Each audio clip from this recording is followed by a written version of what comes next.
Our reading again this week comes from Matthew's Gospel.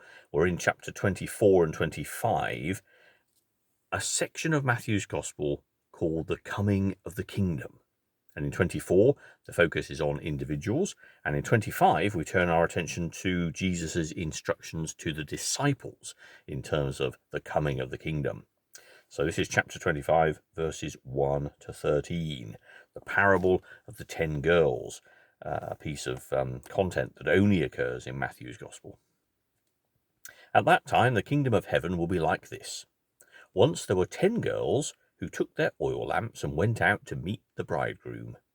5 of them were foolish, and the other 5 were wise. The foolish ones took their lamps, but did not take any extra oil with them, while the wise ones took containers full of oil for their lamps. The bridegroom was late in coming, so the girls began to nod and fall asleep. It was already midnight when the cry rang out, "Here is the bridegroom! Come and meet him!" The 10 girls woke up and trimmed their lamps. Then the foolish ones said to the wise ones, "Let us have some of your oil, because our lamps are going out." "No, indeed," the wise ones answered. "There is not enough for you and for us. Go to the shop and buy some for yourself." So the foolish girls went off to buy some oil, and while they were gone, the bridegroom arrived. The 5 girls who were ready went in with him to the wedding feast, and the door was closed. Later, the other girls arrived. "Sir, sir, let us in," they cried. "Certainly not. I don't know you," the bridegroom answered. And Jesus concluded, "Be on your guard then, because you do not know the day or the hour." Now, we need a little bit of knowledge of Jesus' time wedding customs, the idea being that it's the bridegroom who is the one who signals the beginning of the ceremony.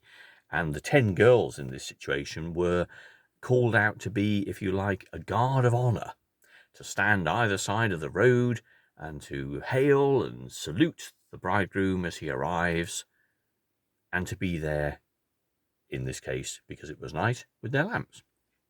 So they'd gone out to be ready to fulfill this duty, and it hadn't worked out so well for some of them because their lamps had run out of oil. Now, the detail here in terms of the conversation between the bridegroom and the wise or the foolish girls is immaterial. What Matthew is trying to say here is to the disciples, you need to be always ready, because the assessment of how well you're doing as a disciple could happen at any time. Now, that sounds a bit legalistic and like a secular job, but the idea being that if you're a follower of Christ, that's not something you pick up and put down. That's not something you leave until later.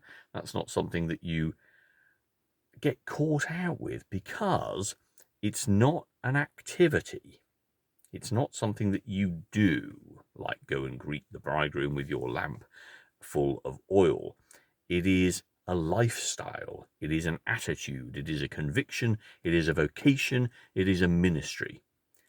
Because if God's love has entered your heart, then your fervent desire is to share that with other people, and to do that always.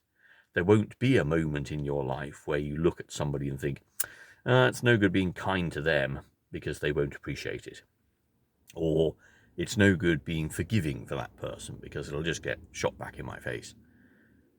It's no good putting myself out for that person because I've got things I need to do. None of those attitudes can really prevail if your heart is so full of God's love and you feel so thankful. Then you're always going to want to share that with people. It's just who you are. The Christian life is not one of doing things, and so our parables are often seen in the wrong light because we focus on the activity of people. But our Christian lives aren't about being busy and going out and ticking boxes to say we've done this, or this. It is about surrender. It is about submission.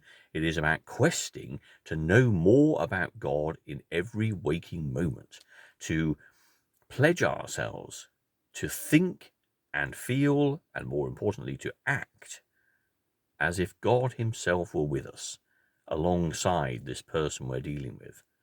What would Jesus have us do in every single situation? And we will be foolish if we think that we can put that joy, not an obligation, but that joy and that service to one side at any point in our lives. That there comes a time when we can just say, no, I'm living just for myself at the moment.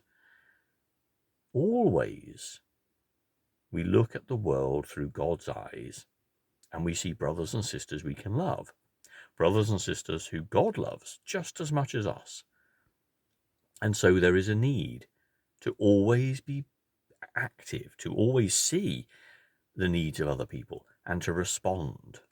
And Jesus' instruction to the disciples is along those lines, to say, well, look, you've got to realize that this is happening every single moment of your lives.